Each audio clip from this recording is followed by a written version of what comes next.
Esto es determinación y control de costos de material directo, la concentración de entradas. Para recordar nada más un poquito de dónde estamos viniendo. Hemos trabajado la hoja Cardex, hemos visto las diferentes formas de evaluación que se hacen en el Cardex, método PEPS, método WEBS.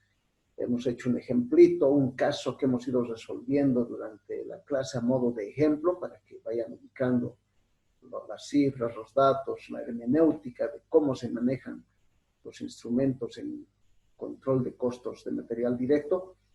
Hemos hablado de las devoluciones, nos hemos dedicado una clase exclusiva para hablar de devoluciones al almacén, devoluciones al proveedor, y también otra clase la hemos dedicado a la importación de materiales, que fue la última clase, ¿no? Compra de materiales de un proveedor externo. Entonces, ahí estamos recorriendo el camino paso a paso, poco a poco. Hoy vamos a continuar entonces con lo que es la concentración de entradas. A ver, veamos algo de teoría, algo de concepto para entender de qué se trata. De hecho, cuando hablamos de la concentración de entradas, tenemos que pensar en los documentos que ya tenemos disponibles hasta ahora. O sea, el Cardex, por ejemplo, Cardex de cada material. Tenemos el Cardex. En nuestro ejemplo, en el ejemplo que estamos haciendo en clases, estamos pensando en el material X, un solo material, pero sabemos que pueden haber más materiales, ¿no? X, Y, Z, tal como hemos visto en el caso de la importación de materiales. Entonces, tenemos como fuente de información el Cardex de cada material directo. Y con esto elaboramos la concentración de entradas. O sea, la fuente de información es el Cardex. ¿Qué es la concentración de entradas? Un resumen consolidado de las compras locales e importaciones. Recuerden que las importaciones son compras que se hacen de un proveedor externo, pero son compras al final, ¿no? Seguimos hablando de compras. Entonces, la concentración de entradas resume esas compras, tanto locales como las que hacemos de proveedores externos. Y que se realizaron durante el periodo, restando en este caso las devoluciones efectuadas al proveedor. Ahora sí, complementamos con el tema de las devoluciones. En la concentración de entradas se restan las devoluciones que se hacen al proveedor. Aquí se registran las devoluciones al proveedor en la concentración de entradas. Los datos que además se deben consignar en una concentración de entradas está la cantidad del material comprado, el precio que hemos pagado, el total, además la fecha en la que tuvo lugar la transacción, mínimamente como información esencial para poder construir la concentración de entradas. Esta es información que vamos a encontrarla en la hoja Cardex, ¿no? Esta información ya está en la hoja Cardex, no necesitamos calcular ni averiguar nada. Esto ya la tenemos. Bien, decimos finalmente que la concentración de entradas tiene una utilidad importante y se recomienda construir una concentración de entradas por cada material directo. Es bueno tener cada material directo con su propia concentración de entradas. Se recomienda, no es obligatorio hacerlo así. Hay algunos autores que manejan todas las entradas, los materiales en una sola concentración de entradas. Está bien. Hay otros que inclusive utilizan aplicaciones de tecnología informática que les ayudan a procesar todo esto sin necesidad de estar generando una concentración para cada uno, etcétera, porque esto se emite directamente como reportes de la misma aplicación. Entonces pueden haber diferentes variaciones de esto.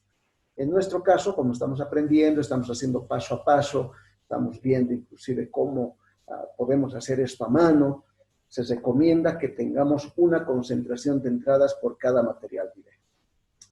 Ok, a ver, ¿cómo sería entonces un formato, un cuadro de concentración de entradas? Este es resumen consolidado de compras del periodo y devoluciones al proveedor. Va a ser un cuadrito como este, ¿no? Va a tener esta forma.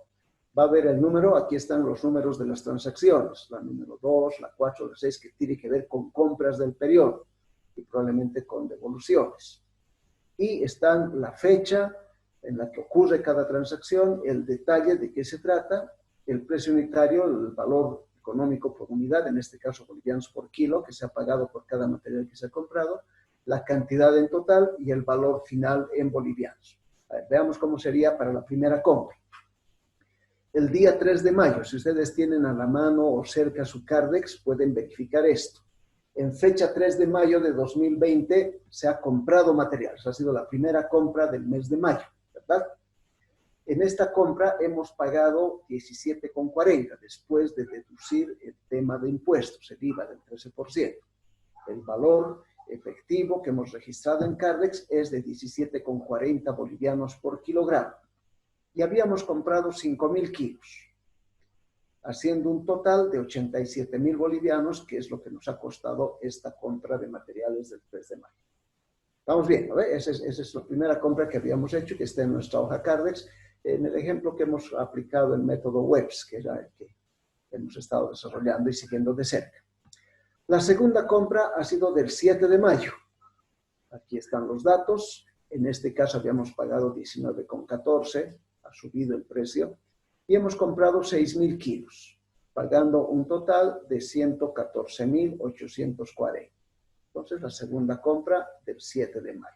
Fíjense que nada más estoy como que copiando del Cardex las compras en este cuadro de concentración de entradas. No estoy transcribiendo esa información. El 12 de mayo, ¿qué ocurrió el 12 de mayo? Hemos hecho una compra, pero esta compra ha sido una compra de un proveedor externo, o sea, una importación de materiales. Aquí ha ocurrido la importación de materiales. Hemos pagado 20,22. ¿Recuerdan que el resultado de la hoja de importación de materiales nos ha dado un precio unitario para el material X de 20,22, ¿no? Con algunos decimales más. Les había pedido que en lo posible trabajen con todos los decimales para tener los datos consistentes, especialmente ahora que estamos comparando la concentración de entradas con las importaciones de materiales, en la hoja Cardex, etc. Entonces, 20,22 es lo que hemos anotado como el precio del kilogramo del material X, resultado de la importación. Esto ya saben de dónde sale, es un cuadrito que hemos construido, la anterior clase hemos trabajado con ello. Y hemos importado una cantidad grande de material X, 90.000 kilos, ¿no? Esta es la cantidad en kilos que hemos importado, y eso nos ha costado un total de 1.820.000 bolivianos. Esa es la importación, el valor de la importación del material X. Y estas son las 3 compras que se han hecho durante el periodo, no hay más, hasta donde hemos llegado en nuestro ejemplo. Ahora sí, si continuamos el ejemplo, a lo mejor ha habido otras entregas, alguna compra más por ahí, no sabemos, pero nuestro ejemplo lo vamos a dejar ahí para entender cómo se maneja esto. Si hubiesen más compras, habrá que seguir anotando las fechas y los números de transacciones a los que corresponden. Estos numeritos que están acá son los números que tienen en el Cardex cada una de estas compras. Ahora podemos calcular aquí un subtotal. 101.000 kilos, es la suma de 90.000 más 6.000 más 5.000, por un valor de 2.021.840. Ese es el subtotal de las compras realizadas en el periodo. Importación y compras, todas son compras. Pero el día 11, la transacción número 7, el 11 de mayo, ha ocurrido la devolución al proveedor. ¿Se acuerdan, no ven? Hemos devuelto al proveedor. Hemos devuelto 300 kilos, el 50% de lo que producción devolvió al almacén, así decía nuestra transacción. Entonces, hemos devuelto a un precio unitario de 15 el total de los 300 kilogramos. 300 kilogramos devueltos al proveedor por un valor de 15. Y, más bien, el total nos daba 4.500 bolivianos. Con esta devolución, que es la única que ha ocurrido al proveedor, si hubiese más devoluciones al proveedor, habría que seguir anotando en diferentes filas. En nuestro ejemplo, esta es la única devolución que ocurrió. Llegamos finalmente a la fila de totales. En total, tenemos material disponible en el periodo, como consecuencia de las compras y lo que había, menos lo que hemos devuelto, 100.700 kilos, valuado en 2.017.340. Ahora, aquí hay un detalle interesante. Si queremos llegar a una conclusión de este tipo, dice, en el periodo mayo 2020 se compraron 101.000 kilos de material X, están los 101.000, por un valor total de 2.021.840, que es el valor total de las compras. y se devolvieron al proveedor 300 kilos consignados en el inventario final. Noten este detalle, estos 300 kilos en realidad no es de las compras que hemos hecho en el periodo, ¿no? Porque 15 bolivianos era el valor del kilogramo en el inventario. O sea, es de una compra anterior, de una compra que a lo mejor hemos hecho en el mes de abril, en marzo. Pero como se ha devuelto dentro del periodo mayo, se registra como devolución al proveedor dentro del periodo mayo. ¿De acuerdo? Ese es un detalle que vale la pena destacarlo y tomarlo en cuenta para no generar confusiones. Toda devolución a proveedores, independientemente de dónde provenga la compra de esa devolución, debe registrarse dentro del periodo en el que estamos tratando cada una de las transacciones. En este caso, fíjense, estos 300 kilos estamos devolviendo, no es de estas compras, pero se consignaron en el inventario inicial, ¿verdad? Y el valor es de 4.500. Con lo que el resultado final para el material directo disponible en el periodo es de 100.700 kilos y un valor de 2.017.640. Este de acá. ¿Ok? Entonces esa aclaración vale la pena anotarla para evitar cualquier tipo de confusiones. Entonces ahí tenemos la concentración de entradas que corresponde al periodo, que dice que registra las compras y devoluciones, ¿no? Y devoluciones al proveedor. Ok. A partir de ahí pasamos al siguiente documento importante, que es la concentración de salidas. Ya la de entradas termina ahí su historia. Concentración de salidas. Igual, tomando como fuente de información el CARDEX de cada material, se elabora la denominada concentración de salidas. ¿Qué es esta concentración de salidas? Un resumen consolidado de las entregas de material directo. Entregas de material que se realizaron durante el periodo a cada orden de producción. Todas las entregas que se han hecho por orden de producción. Y además, las devoluciones. ¿Pero qué devoluciones? Devoluciones efectuadas de producción al almacén. Este es el otro tipo de devoluciones, ¿no? La anterior era de almacén al proveedor. Ahora estamos hablando de las devoluciones de producción al almacén. Entonces, en la concentración de salidas se registran las devoluciones de producción al almacén. Y en la concentración de entradas se registran las devoluciones del almacén al proveedor. Esa es la diferencia entre estas dos devoluciones en cuanto a registros se refiere. Estas devoluciones, estas que se hacen de producción al almacén, se restan de los totales de cantidad y valor registrados en la orden de producción que corresponde. O sea, hay que restar. Igual que en el anterior caso restábamos de las compras, en este caso restamos de las entregas que se han hecho a las órdenes de producción correspondientes. ¿Ok? Cantidad y valor. Muestra datos, estas devoluciones, o esta concentración de salidas, como la cantidad de material directo entregado por orden de producción, cuánto material hemos entregado a cada orden, el precio, el total del costo de ese material por orden de producción, además de la fecha en que tuvo lugar esta transacción. Entonces hay un detalle ahora por orden de producción. Es esencial, dice, y se recomienda construir una concentración de salidas por cada material directo. Repito, nuestro ejemplo, estamos trabajando con un solo material, material X. Y la concentración de salidas que vamos a ver a continuación es del material X. Pero aquí se recomienda que cada material debe tener su propia concentración. Por lo tanto, habrá una concentración de salidas para material Y otra concentración de salidas para material Z.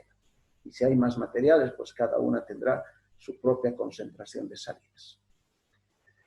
En la concentración de salidas se podrá mostrar el costo total de material directo utilizado, consumido en el periodo, y los costos de material directo por cada orden de producción. En esto radica la importación de la concentración, o más bien la importancia de la concentración de salidas, en que podemos mostrar el costo total del material directo utilizado o consumido en el periodo, y además del material que se consume en cada una de las órdenes de producción. Esa es la gran ventaja de la concentración de salidas y de este método de control perpetuo, como se llama. Entonces, dice, el resultado final de la concentración de salidas permite alcanzar el objetivo del método de control perpetuo. No olviden que estamos trabajando en función de un objetivo, ¿no? Ese como que queremos, ¿no es cierto? Queremos aquí, en este caso, de alcanzar estos dos elementos como objetivo del método de control perpetuo. Determinar el costo del material directo consumido en el periodo, o sea, cuánto es MD o CMC, también decimos, ¿no? Costo del material consumido, cuánto es, y además el costo unitario de material directo, es decir, por cada artículo terminado, MDU. Estas dos cosas. Por lo tanto, la concentración de salidas nos permite hallar el costo de material directo del periodo y además establecer el costo unitario de material directo por cada artículo terminado. O sea que con este método y la concentración de salidas alcanzamos plenamente el objetivo por el cual estamos trabajando este control de materiales directos. ¿Ok? Entonces, sumamente importante. Veamos cómo sería la concentración de salidas. Ahora, ¿cómo se vería? Un resumen consolidado de entregas a producción, sus devoluciones, material X. Aquí está un cuadrito de formato, de la manera como podemos registrar la concentración de salidas en relación a las entregas de material que se han hecho. Fíjense que está igualito, un número con todas las transacciones que tienen que ver con entregas de material. Esto es entregas de material y devoluciones, ¿no? Entregas y devoluciones, hay unos numeritos, la fecha en que ocurre, el detalle, aquí dirá entrega de material, devolución al almacén, etc. El precio unitario, lo que hemos pagado, de acuerdo al CARDEX, y aquí están las órdenes de producción, 745, 746, 747, 748, y un total, ¿no? Un total. Y en cada orden de producción está la cantidad en kilogramos y su valor en bolivianos, a partir de este precio unitario que vamos a ir anotando en esta casilla, ¿no? Todas las órdenes de producción tienen cantidad y valor, cantidad y valor. Y el total será pues el total cantidad y el total valor, la sumatoria de las cantidades de cada orden de producción, ¿no? Las 745 más las 746 más las 747 más las 748 me dará una cantidad en kilogramos total aquí. Lo mismo para valor. ¿Está bien? Este es el formato entonces que se usa para la concentración de salidas. Veamos cómo sería la primera entrega del 4 de mayo. Transacción número 3, 4 de mayo, la primera entrega que se ha realizado en el periodo, entrega de materiales. Aquí puede haber un detalle, podemos explicar alguna cosa que sea importante. En el detalle podemos anotar lo que sea pertinente y adecuado. En este caso vamos a poner simplemente entrega. El precio es 17.40, estamos entregando a 17.40, si ustedes ven su CARDEX, porque esto está exactamente tal cual ha ocurrido en el CARDEX, ¿no? La fuente de información, no olviden, es el CARDEX. Hemos entregado 1.500 kilos a la orden 745 por un valor de 26.100. 740 por 1.500 es 26.100. A la orden 746 también hemos entregado 1.500 kilos, 26.100, lo mismo. A la orden 747, otros 1.500 kilos, 26.100. A la 748 ya no nos alcanzaba a 17.40, entonces entregamos solamente 500 y por un valor de 8.700, con lo que el total aquí nos da 5.000 kilos entregados a ese valor. Pues estos 5.000 kilos se han entregado a 17.40, haciendo un total de 87.000. Pero nos falta entregar material a la orden 748, porque no solo recibe 500, recibe 1.500 esta orden 748. Y aquí aparece, ¿no? La misma fecha, una nueva entrega, la misma transacción, pero esta vez su precio unitario cambia a 15. Obviamente aquí ponemos 0 porque no entregamos nada a ese valor a estas tres órdenes. Y sí, a las 748 entregamos 1.000 por un valor de 15.000. Con lo que tenemos un total para esta fila de 1.000 y 15.000. ¿No? Entonces, como ven, no tiene mayor complicación. Esto en una hoja electrónica pueden calcularlo de manera automática, asegurándose de que sus fórmulas estén bien estructuradas y bien construidas. Esta es la segunda entrega, la del 8 de mayo a 19.14. Aquí están las cantidades. Si se acuerdan, en esta entrega decíamos que la orden 746 no recibe nada, ¿no? 0, por eso aquí está en 0. Pero las 748 y 747, 748 reciben a 1.500. Entonces los valores van a ser los mismos porque el precio unitario es el mismo. Total 4.500, 86.130. Está el total. de esa entrega del 8 de mayo. Son las únicas dos entregas que se han realizado, no tenemos más en este ejemplo, en este casito que estamos viendo hasta mediados del mes de mayo más o menos, ¿no? Aquí podemos ya tener un subtotal y fíjense que cada orden de producción va a tener la suma en cantidad, 1.500 más 1.500, 3.000, ¿no? 54.000 el valor, la suma por columnas, donde tenemos cantidades, 3.000, 1.500, 3.000, 3.000, y sus valores por cada orden de producción. Y tenemos un total, 10.500 kilos en total, por un valor de 188.130. Subtotal. ¿Qué nos falta? Devoluciones, ¿no? Devoluciones. Aquí tenemos que registrar las devoluciones. Y la única devolución que ha ocurrido ha sido el 10 de mayo. Estamos en el método WEPS. Esa devolución ha sido a 15, a un precio unitario de 15, y 600 kilos que se han devuelto de la orden 748. 600 kilos de la 748 por un valor de 9.000. Eso registramos en el total también, 609.000, que corresponde a las devoluciones al almacén. Y recién ahora puedo tener los totales de la concentración de salidas. Total, la 745, entonces lo mismo, 3.000 y por un valor de 54.810, la 746 también, lo mismo que ya tenía, la 747 igual. La única que sufre alguna modificación es la 748. 3.000 menos 600, 2.400. Se restan, ¿no es cierto? Hemos dicho que esto hay que restar, porque producción está devolviendo, no está usando estos 600, ha devuelto. Entonces está usando efectivamente solo 2.400. Valor 43.410 y en total 9.900 y 179.130, que va a ser el costo total del material directo consumido en el periodo. Atención con este datito, con este de aquí, con 179.130. Lo vamos a ratificar de todas maneras. Este sería el cuadro de concentración de salidas para este material X en el ejemplo que hemos estado desarrollando en clase. En la concentración de salidas se pueden ver las cantidades en kilos de material X que se utilizó en cada orden de producción y sus correspondientes costos. ¿No? Es esto de aquí, esta última fila en realidad. Las cantidades y sus costos por cada orden de producción. Además, aparece el total de costos de material directo X consumido en el periodo. ¿Dónde está eso? Aquí, ¿no? Esto es el total del costo de material. 179.130 es el costo de material consumido en el periodo. Aquí está más clarito. El costo de material consumido en el periodo es 179.130, que es este valor. Esto ya es parte del objetivo alcanzado, ¿no? Queríamos saber cuál es el costo del material consumido en el periodo, el MD del periodo.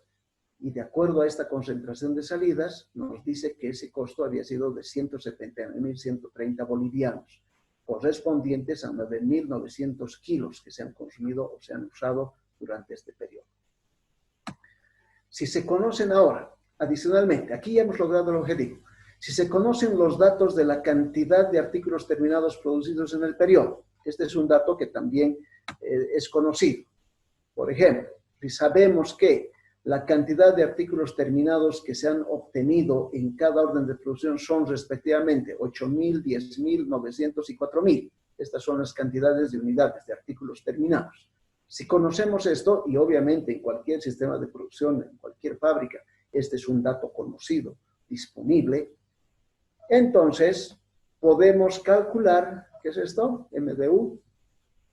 Podemos calcular, determinar el costo unitario de material directo. Correcto, ¿no ven? Podemos saber eso. 6.85 para la orden 745, 2.61 para la 746, 60.90 para la 747 y 10.85 para la 748. Esos serían los costos del material directo unitario.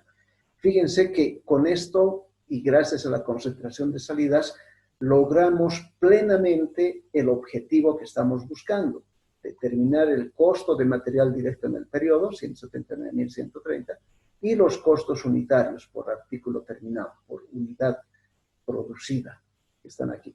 Cada orden tiene su propio costo unitario de materiales. ¿Está bien, no? A ver, ahora, ¿cómo hemos hecho esto? Fácil, 54.810 para sacar este 685, si alguien todavía está queriendo descifrar de dónde sale 685, es estos 54.810 divididos entre los 8.000, ¿no? Entre los 8.000 que aparece ahí y me da 685. ¿Vale? De ahí sale 685. Para el otro, bueno, aquí está la formulita, 54.810 entre 8.000, igual 685. Y para los otros será la misma cosa, 26.100, 54.810, 43.410, que son los totales en valor, y con esos totales en valor es que voy hallando cada uno de estos costos unitarios de material directo. Está claro, ¿no? Está bien clarito de dónde sale el costo unitario y de dónde sale el costo de material. Hasta ahí el objetivo está logrado, la concentración de salidas tiene importancia, resulta interesante, es trascendental trabajarla con mucho cuidado, etc. Pero podemos hacer algunas aplicaciones adicionales a partir de estos resultados que hemos obtenido en la concentración de salidas. Aquí está la concentración de salidas, completita, ¿no? El mismo cuadrito anterior. A ver, ¿qué podemos hacer con esto? Podemos calcular, dice, la cantidad de material directo por artículo terminado. Fíjense qué interesante este dato.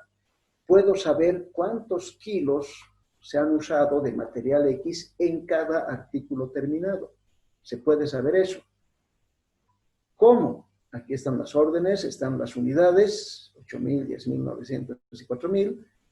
Y en los kilogramos por artículo terminado, para el primer caso sería 0,375 kilos por unidad. Eso sería utilizado en el artículo terminado que se produce en la orden 745.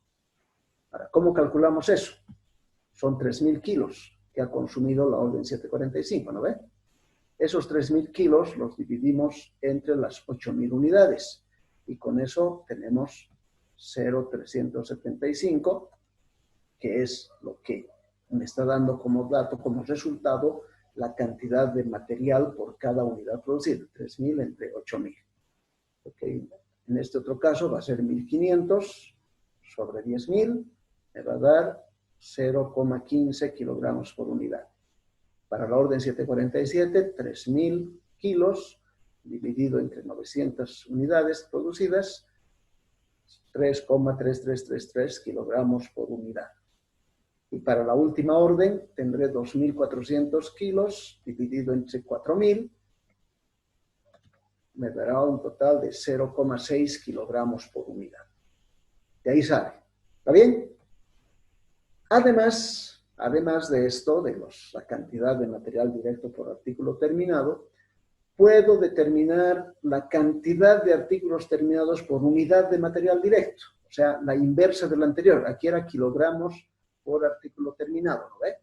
Ahora estamos hablando de artículos terminados por kilogramo, cantidad de artículos terminados por unidad de material. Artículos terminados por kilogramo. Esto, artículo terminado por kilogramo. Para el primer caso, podemos fabricar, dice, 2,66667 unidades, artículos terminados con 1 kilo de material. O sea, imagínense 1 kilo de material, no importa, digamos una masa, ¿no? Vamos a suponer que es una masa el material. 1 kilo de ese material me permite obtener 2 unidades, casi 3, cerca de 3 unidades de artículo terminado, con ese kilo. A eso se refiere esta cantidad de artículo por unidad de material. Y así podría pensar en otros materiales para saber cuánto utilizo, cuántas unidades puedo obtener con el material que dispongo. Esto sale de 8.000 unidades entre 3.000 kilos, 267, ¿no? Y bajo la misma lógica, 10.000 entre 1.500 me va a dar para la orden 746, 6,67 unidades. 900 entre 3.000 me va a dar 0,3 unidades por kilo. Y 4.000 entre 2.400 me va a dar 1,67 unidades por kilo. Entonces, noten lo importante de esta información. Saber cuánto material estoy utilizando por cada unidad y cuántas unidades puedo obtener a partir de una unidad de material, de 1 kilogramo en este caso. También, ¿no? Son dos aplicaciones sumamente importantes e interesantes, muy propias de los sistemas de producción como los que estamos viendo ahora. En un sistema de producción, además, en la fase de diseño del producto, es usual establecer los llamados parámetros de diseño. Parámetros de diseño. A ver, ¿qué son estos parámetros de diseño? Seguimos hablando de aplicaciones de la concentración de salidas. Son datos técnicos, especificaciones que establecen la composición de los productos, sus dimensiones y otros atributos que producción debe poner en práctica. Producción debe poner en práctica, por eso son parámetros de diseño, con un nivel de precisión del 100% en cada artículo terminado. Cuando se está diseñando un producto, cuando se va a lanzar un producto al mercado, se establecen estos parámetros. Se dice, esta misma jaqueta debe pesar 65 gramos. Ese es un parámetro de diseño. Pero cuando meto al horno mis mazaquetas, a lo mejor no salen con 65 gramos, ¿no? Salen con 68, con 70, con 60. Va a haber variaciones, pero mi parámetro de diseño me está diciendo cómo debería ser mi producto.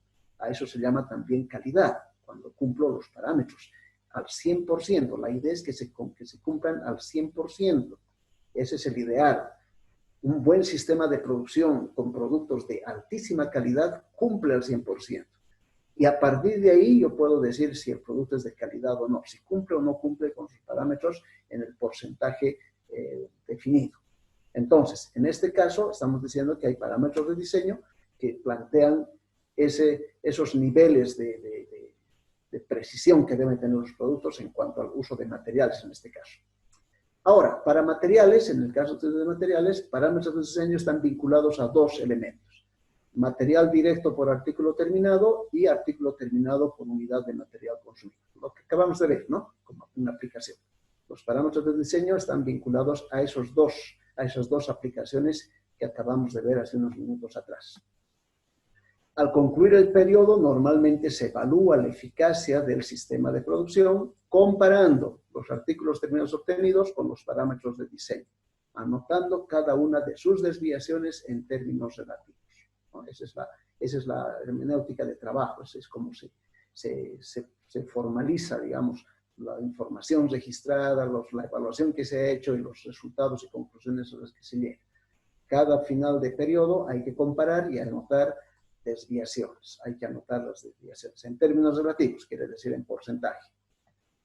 Veamos cómo, por ejemplo, sean los parámetros de diseño para cada artículo terminado del caso en proceso los siguientes. Para las 4 órdenes, estos son sus parámetros de diseño.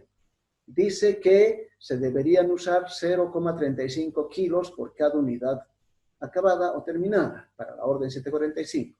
0,120 kilos para cada unidad en la orden 746 y 3,35 para cada unidad en la 747 y 0,5, medio kilo para la 748. Parámetros de diseño, eso me dicen, los parámetros de diseño son esos. Así deberían fabricarse sus productos, me está diciendo esto.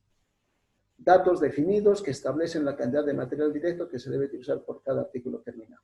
Pero lo real, datos reales del periodo que se tienen son, esto es lo que hemos obtenido, ¿no ven? 0,375, 0,150, 3,333 y 0,6. Esto es lo que hemos obtenido, lo real. Y este era el parámetro de diseño.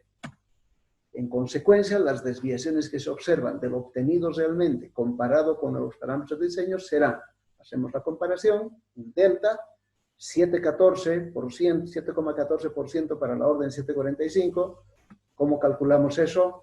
Este delta va a ser la diferencia entre lo real menos el diseño, dividido entre parámetros de diseño, por 100. De ahí sale 7,14. Aquí está desglosadita la fórmula con los datos que aparecen ahí arriba. A ver, por ejemplo, 0,375 es esto, ¿no ve? Es el dato real, lo que hemos obtenido en el periodo. 0,350 es el parámetro de diseño, que está aquí arriba. Y dividido entre eso, nos da 7,14 que se anota en el delta de la orden 745. Bajo esa misma lógica, la desviación en la orden 746 había sido del 25%, en la 747 de menos 0,50, 0,5, fíjense que es negativa, y en la última del 20%. Quiere decir que en las órdenes 745, 46 y 48 he utilizado más material del que debería, ¿no ve? Por eso me salen porcentajes positivos. He usado por demás. Debería usar 0,5, medio kilo, pero he usado 600 gramos. Aquí 500 gramos los debería usar, 600. 100 de más, 20%, ¿no es cierto? En cambio, en esta, que me da negativo, quiere decir que he usado menos material. Debía usar 3,35 kilos por cada unidad. Eso dice mi parámetro de diseño. Pero he usado 3,33. Me ha faltado menos material. Por eso me dice que 0,5% de diferencia negativa. Nota, ¿no? La interpretación, la lógica de esta interpretación que estamos haciendo. ¿Sí? ¿Estamos claros? Entonces, esta es una aplicación importante para toma de decisiones, para análisis de lo que está pasando con el sistema de producción. De hecho, esta es la parte de ingeniería de lo que es costos industriales. La concentración de salidas, el CARDEX, eso lo podemos hacer en la computadora, va a haber un responsable, el contador, alguien puede hacerlo, el almacenero. Pero ¿qué tiene que hacer el ingeniero? Tiene que analizar esa información, trabajar con parámetros de diseño, ver la cantidad de material que se usa por artículo terminado, etc. Todo este trabajo de análisis. ¿Para qué? Para tomar decisiones y hacer ajustes en el sistema de producción cuando hay fallas. Aquí, de hecho, hay desviaciones importantes. Este 20% debería preocuparnos, ¿no? ¿Por qué tanto? Entonces, hay que ver qué está causando esto, cuál es el problema y, obviamente, resolverlo, hacer algo al respecto. Ya les dije, esto no es cultura general, esto es para hacer algo, ¿no? No es para que sepamos, no es para saber que estas habían sido las desviaciones, no. Es para hacer algo al respecto. Entonces, queda claro esto que hemos llamado aplicaciones, la importancia que tiene el tener claridad respecto del para qué me sirve lo que estoy haciendo en la práctica, qué puedo hacer con esto, qué puedo aportar, dónde está mi rol como ingeniero, etc.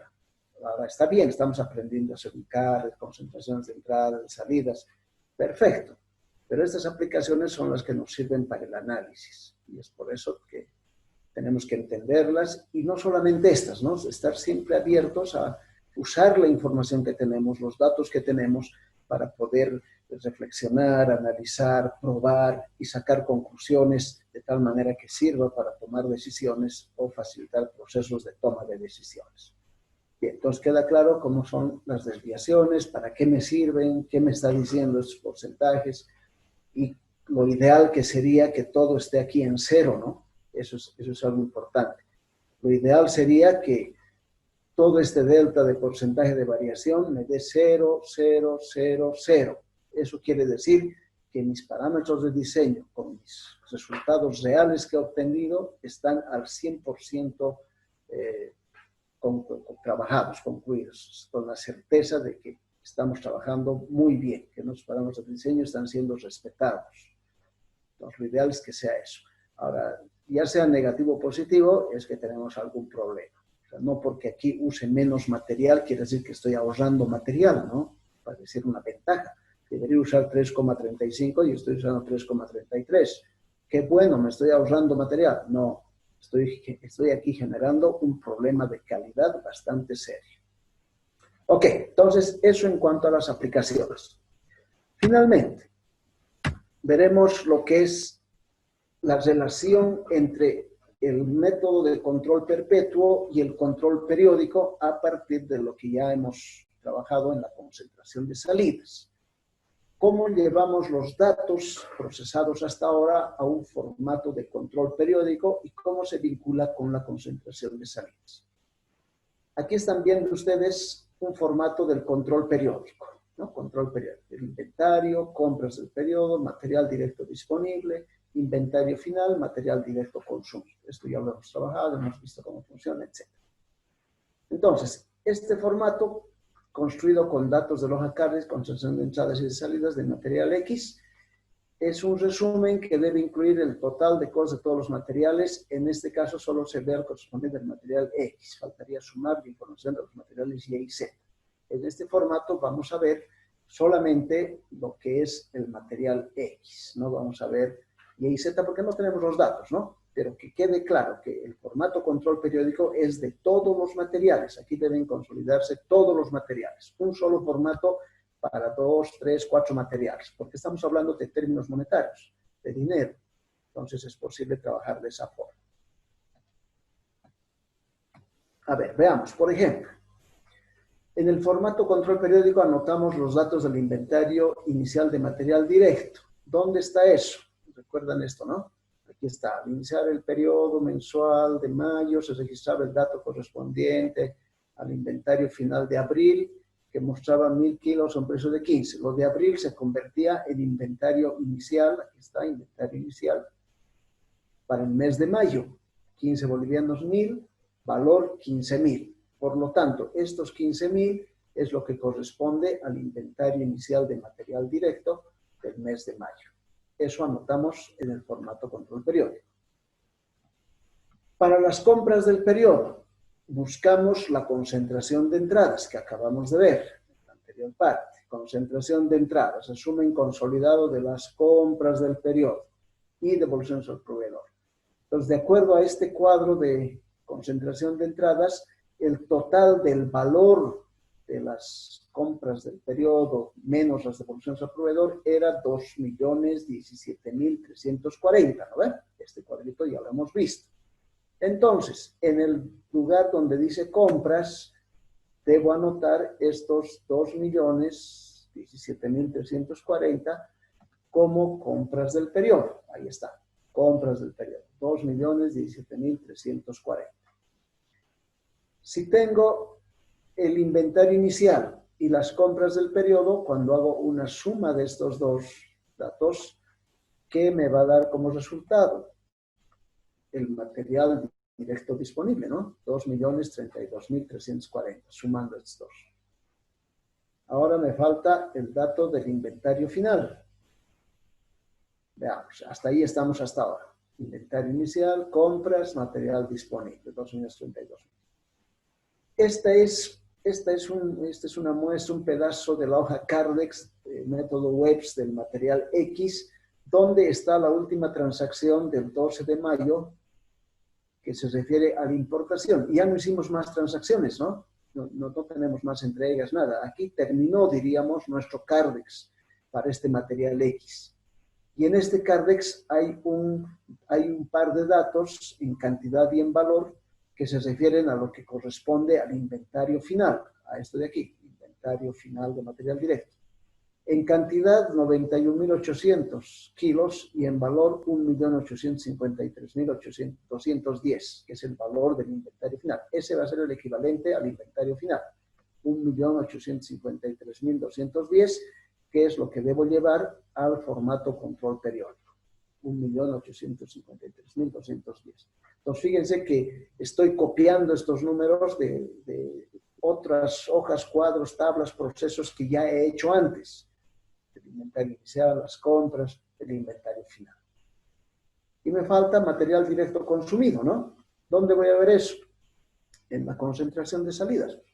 La concentración de salidas me da el costo, aquí está, el costo del material consumido en el periodo es 179.130, que estaba en el cuadrito de concentración de salidas. 179.130, lo voy a llevar aquí al formato control periódico y voy a tener eso. Así se vería el formato control periódico, con los datos de la concentración de entradas, de concentración de salidas y el Cardex. Ahora, si este formato lo pongo a prueba, ¿no? En el dato del costo del material consumido, que es 179.130, este es mi dato de costo del material consumido, 179.130.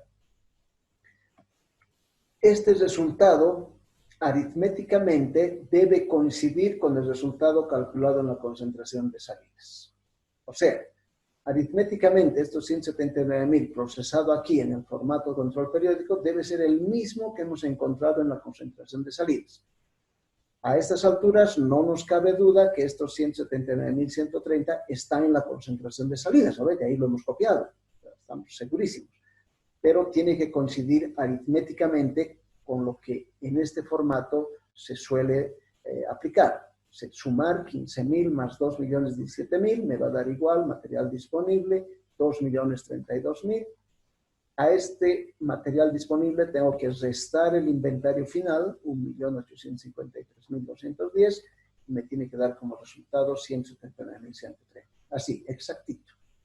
Tanto aritméticamente en este formato como el resultado de la concentración de salidas tienen que coincidir plenamente. No pueden haber discrepancias. No puede haber acá un número y en mi concentración de salidas otro número. O en esta verificación o validación aritmética de sumas y restas que me dé aquí un resultado distinto al que he hallado en la concentración de salidas. Si eso llegase a suceder, quiere decir que algo estoy haciendo mal. Mis datos no son consistentes. Hay un error en alguna parte. Mi CARDEX, concentración de entrada, salida, en algún lado está el error.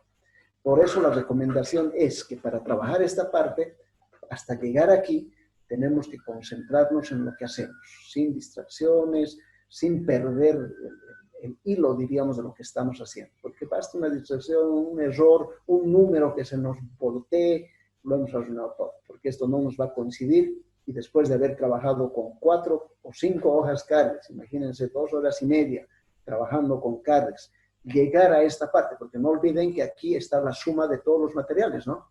Para ahorita facilito, con el material X es uno solo, pero estos resultados tienen que ser el inventario inicial de X más el de Y más el de Z, las compras de X más Y más Z, tiene que ser la suma de todos aquí. Entonces, llegar ahí y que no me cuadre este resultado aritmético con lo que dicen las concentraciones de salidas, ahí estoy en problemas. Puedo entrar en pánico, va a ocurrir cosas, me voy a desesperar, no voy a saber dónde voy a revisar, qué cosa me he equivocado, por qué no coincide, y al final voy a querer forzar los resultados y querer hacer coincidir a la mala. Y eso no se puede, ¿no? Eso se nota muy rápidamente. Alguna vez alguien ha intentado hacer coincidir a la mala, ya como sea, sabe que está mal, pero ya no importa, esto sabe, debería salir así. Pero no prospera, pues eso se descubre muy fácilmente al revisar los datos, los CARDEX, etcétera, y se encuentra el error. Entonces, en esta parte deben trabajar con mucho cuidado y tener los resultados consistentes. Bien, jóvenes, hasta ahí entonces nuestra clase de hoy. Hemos visto concentración de entradas y de salidas y las aplicaciones, además de cómo se vincula esto con el formato de control periódico. La siguiente clase ya vamos a ver lo que es gestión de inventarios. Vamos a hablar de material de almacenes, vamos a ver cómo optimizar el costo en almacén, de dónde va ese costo, etcétera, como parte complementaria ya a este capítulo. Eso significa que la siguiente semana vamos a terminar ya el capítulo 3 de material directo. Estamos acabando. La siguiente semana, si no me equivoco, ya es 20 y algo de junio, ¿no? Por lo tanto, el examen parcial, el primer examen parcial, lo vamos a programar para la subsiguiente semana. Es todavía un dato preliminar. Pues vamos a dar el examen probablemente el último sábado de junio, vamos a dar el sábado el examen, el último sábado de junio o el primer sábado de julio, uno de los dos sábados.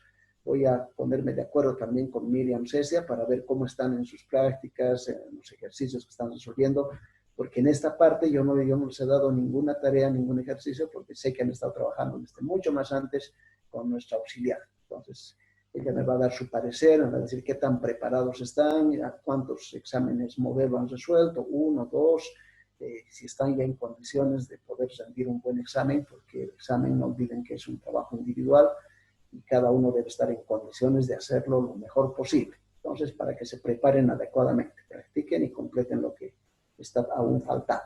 ¿Ok? Entonces, pendiente de decidir si va a ser el último sábado de junio o el primer sábado de julio, el primer parcial. Eso vamos a aclararlo en la próxima semana.